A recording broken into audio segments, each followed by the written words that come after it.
Assalamualaikum warahmatullahi wabarakatuh. Perkenalkan, nama saya Miftah Nova Ananda Bernard Putra dengan NIM 0517957118 dari Prodi Sistem Informasi UPPJJ Serang.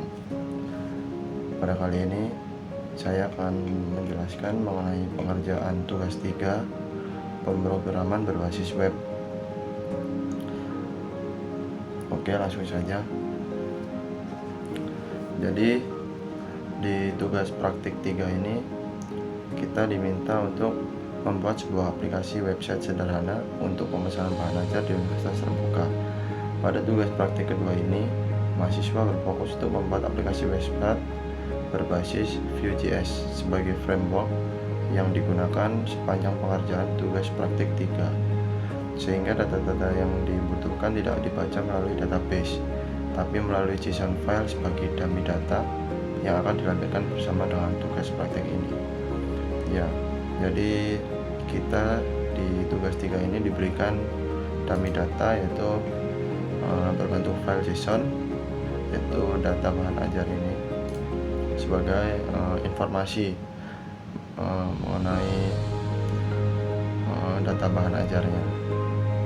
Oke, langsung saja kita ke Visual Studio. Pertama kali saya akan menjelaskan struktur proyek saya. Di source ini adalah untuk semua kode view. Jadi ada komponen, view, asset, router, dan JSON itu sendiri. Lalu public ada favicon, logo view, file konfigurasi seperti file-config, JS package JSON. Di sini kita menggunakan view router untuk navigasi halaman dan JSON untuk data lokal. Oke, mungkin saya akan menjelaskan mulai dari main.js. File ini menjadi entry point aplikasi, memanggil app view dan router, lalu mount ke app di index.html. Lalu kita ke app view. App view sederhana, hanya menampilkan halaman sesuai rute menggunakan router view. Lalu kalau kita index.js, router sebagai router mengatur halaman login, dashboard, store bahan ajar, dan tracking DO. Default rute diarahkan ke login, jadi defaultnya diarahkan ke login. Lalu kita akan lihat ke login view. Halaman login menerima email dan password dari JSON. JSON yang dimaksud adalah user JSON. Nah, ini ada user-user yang bisa login ke website yang saya buat. Jika login berhasil, nama pengguna disimpan di local storage dan diarahkan ke dashboard. Switch alert 2 digunakan untuk pop-up sukses atau gagal. Nah, ini disimpan di local storage. Ini switch alert berbentuk pop-up sukses atau gagal. Ada juga tombol lupa password dan buat akun baru sebagai info pop-up. Lalu kita ke dashboard view. Dashboard menampilkan greeting dinamis berdasarkan jam dan nama user. Contoh, selamat pagi Miftah atau selamat pagi admin Sita. Greeting ini dibuat menggunakan reactive lifecycle on-mounted. Navbar ditampilkan di semua halaman dengan my navbar view.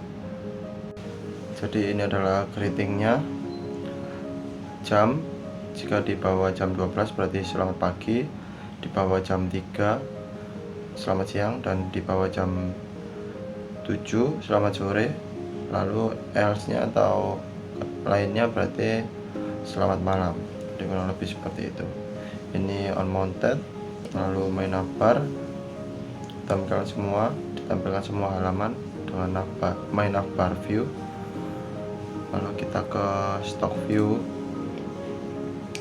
Nah, di sini menampilkan tabel stok dari data bahan ajar JSON ya, ngambilnya dari yang sebagai data dummy tadi. Filter berdasarkan UPBJJ dan kategori.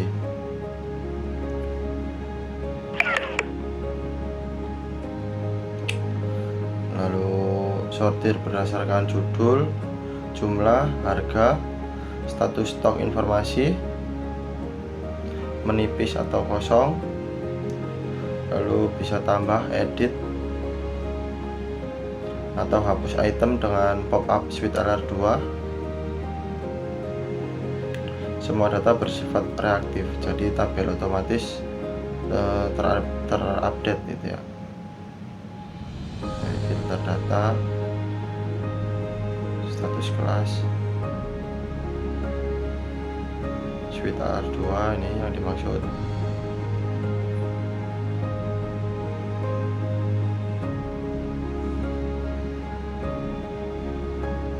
Reset dari filter ini untuk tambah item.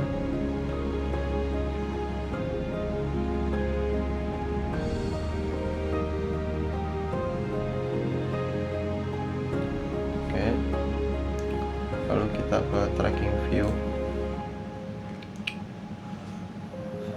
Tracking DO menampilkan form input dari very order, field, nomor DO otomatis, NIM nama ekspedisi paket, tanggal kirim, drop down paket menampilkan detail isi paket dan total harga. Nomor DO otomatis bertambah tiap DO baru. Data tracking ditampilkan di tabel reaktif. Validasi semua field wajib diisi sebelum submit.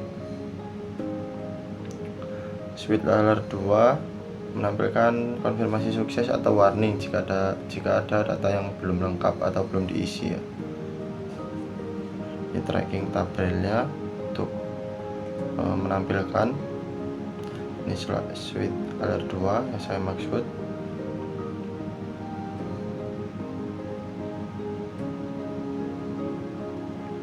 Lalu kita masuk ke komponen My Navbar View. Ya, di sini adalah navbar sederhana untuk menampilkan navigasi ke halaman dashboard, stok, dan tracking. Lalu welcome item digunakan di dashboard untuk menampilkan greeting atau info tambahan. Komponen ini reusable di seluruh halaman. Ya, sekarang kita masuk ke aset dan file JSON. Sini ada logo CSS, logo, dan gambar. JSON menyimpan data user, stok bahan ajar, pakai DO, dan daftar pengiriman. Jadi data ini semua digunakan oleh stock view dan tracking view. Mungkin sekarang kita akan mencoba running programnya ya. Buka terminal. Oke. Kita ketikkan gini, npm install. Oke, nggak bisa run industry for more information. Oke, ini nggak bisa, berarti kita coba di command prompt.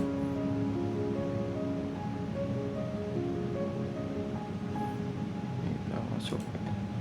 Ini adalah patch yang saya simpan yang menuju ke folder pemrograman Visual Studio yang tadi ya. Tugas 3 project berbasis pemrograman berbasis web. Oke, di sini kita install npm, tunggu sampai proses selesai. Oke, npm install, lalu kita run dev.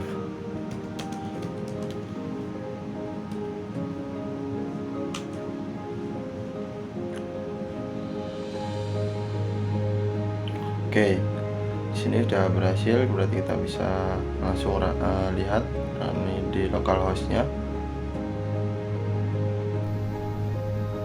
Mohon maaf tadi ada kendala terkait kamera HP saya yang satunya. Jadi kita sudah mendapatkan localhost-nya, link localhost. Kita copy, kita masuk ke browser. Oke, kita copy localhost. Nah, ini kita sudah masuk di halaman login. Kita coba masuk dengan menggunakan admin.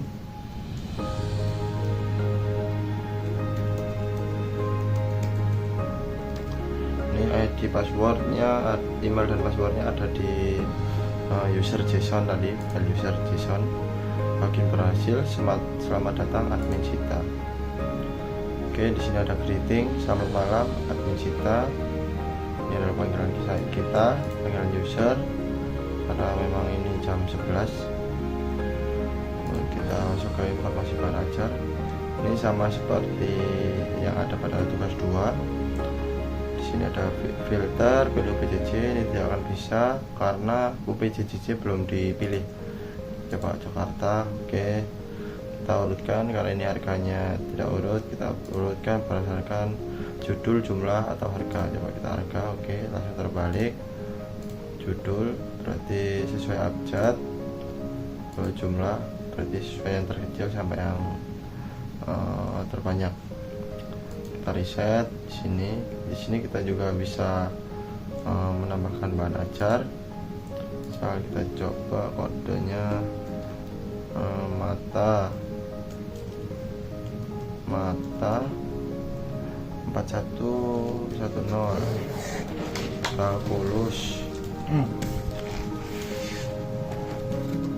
kalkulus kategori MK wajib Jakarta atau Surabaya, kasir A, RA A1, harga 75.000, jumlahnya kita buat 10. Catatan mungkin edisi baru, seperti itu aja, kita simpan. Oke, di sini langsung ada yang keluar mata 411 dan berbagai data yang sudah kita masukkan tadi. Kalau kita di sini juga bisa ada fitur untuk edit, misal kita 28 kita ganti 20 karena mungkin ada sudah dilakukan order sehingga jumlahnya berkurang. Oke, dia langsung berubah, dia statusnya aman. Kita coba 10, dia akan menipis karena memang safety stocknya di atas 10. Lalu untuk misal kita edit untuk 0, jadi dia harusnya menampilkan status kosong. Nah, jadi untuk tampilan informasi bahan ajar kurang lebih seperti itu. Kita masuk ke tracking pengiriman. Jadi di sini sudah ada yang sesuai di data bahan ajar JSON. Sudah ada nomor DO dengan nomor 01 ini atas nama Rina Wulandari dengan data sebagai berikut yang ada di user JSON. Lalu ini akan menampilkan nomor DO otomatis yang sesuai urut dengan nomor DO terakhir. Jadi misal kita masukkan dengan data saya sendiri, kita coba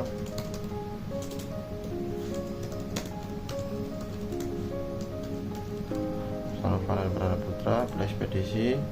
Ini yang ada di sama data bahan ajar JSON, file dummy. Kalau Express 1 2 hari, ada 3 hari, pilih paket.